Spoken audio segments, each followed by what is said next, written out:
Hey guys, um, so I'm gonna make a couple videos. I'm trying this YouTube channel thing out.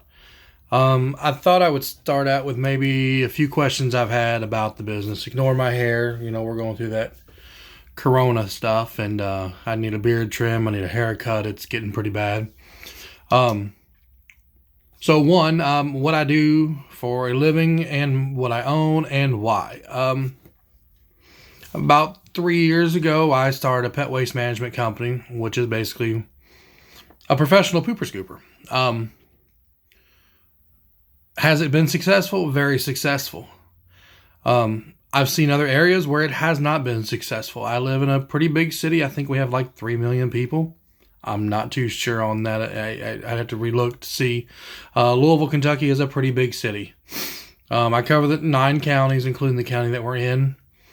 I have a total of 9 scoopers with 4 that are 4 and 5-day scoopers, and then the other ones are all 1-day scoopers.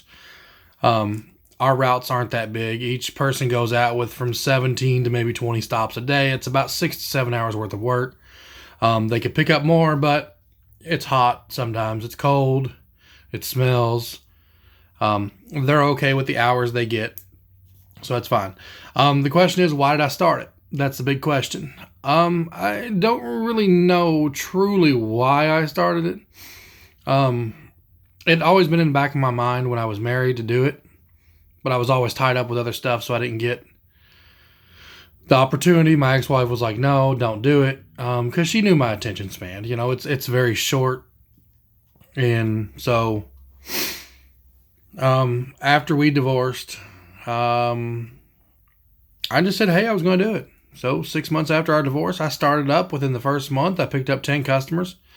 Startup cost, I could have done a lot cheaper looking back on it now. And I would suggest anybody that's going to do this, don't go above and beyond. I dropped probably $800 to $1,000 into it. I had all kinds of shirts made up, magnets, business cards, flyers, the bucket, the rake, the sanitizer, stuff that I had researched. And I put 2-3 months into it. My biggest cost was the website. The website itself only cost me about $15, I think.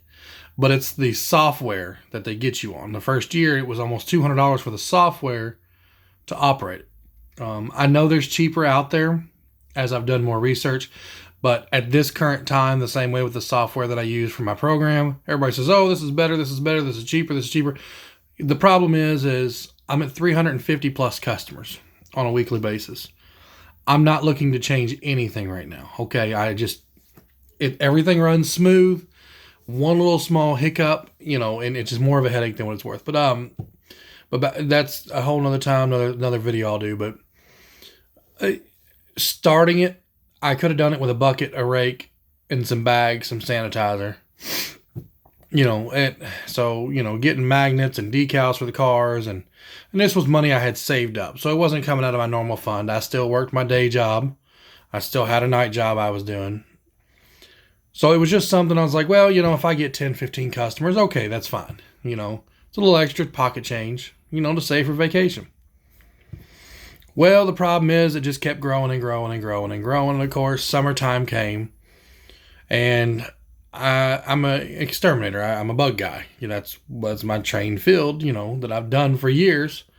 Spring and summer, I'm packed. So I had to hire a friend of mine.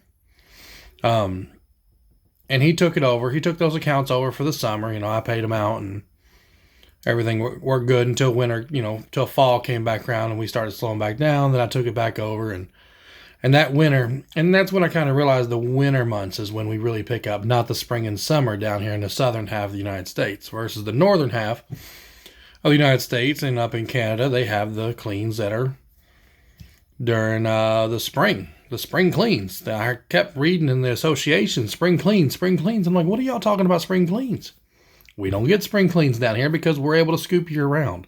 Just like in Florida, Arizona, California, parts of California, not the mountain parts, but Texas, we don't get spring cleans. It just doesn't happen because we scoop. Christmas time, it was 75 degrees. I started. everything's going good. We're building customers. The route got too big. My sister came in and started helping me on her off days. Then we had to split her route.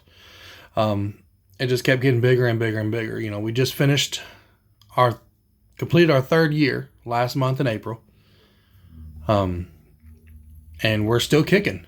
The COVID, we lost about 30 or so that aren't complete losses. They're just financial holds.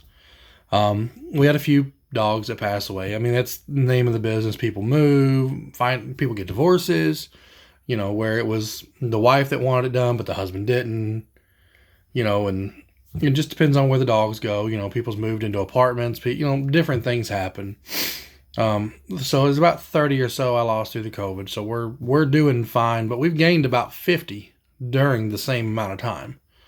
So as soon as everything gets back rolling, we'll really be over that mark. We'll be, do I encourage people to do this business?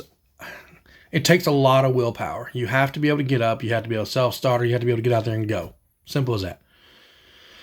If you can't commit and make yourself get up and go do it, then don't do this type of business. Don't do a business in general. Do I win every single yard? No, I don't. I went in with a flat pricing, said this is going to be our prices. Simple as that. Does it work? Yes. Do I win some? Do I lose some? I lose a few. I win a whole lot more than I lose. Name of the game. Be fair and be honest. I'm a street hustler. That's what I've always done. I've been able to hustle contracts and what I say is what I'm going to do. When we do a contract, for any other thing I do signs, I do photography for real estate people, I do BPO assessments. There's all kinds of contracts that I sign on the side that I still do today.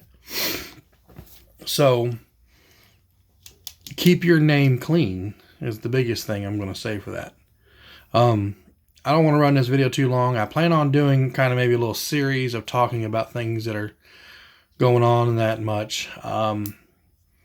If you have questions or you're curious about this business, feel free to send me a message. I'll talk to you about it. There's association, APAWS, APAWS.com. That's going to be your best source of information. They'll be able to hook you up with the couple insurance companies that insure our type of business. It's not that bad. And kind of, there's plenty of members in there that are more than willing to let you, give you information on how to start that will save you a lot of headache that a lot of us had in the beginning. This type of business has been around since the 80s. It's not nothing new, but every area is different. If you live in a small town, you're not going to have a huge customer base. You might have to expand out and go to cities around to get a big customer base. Luckily, I live in a fairly large customer base. And so on that note, we're running about 8.5 minutes, so I'm going to stop this video. This is just kind of my trial video. I don't know, I'm playing with these things here. So I will make a few more and upload them.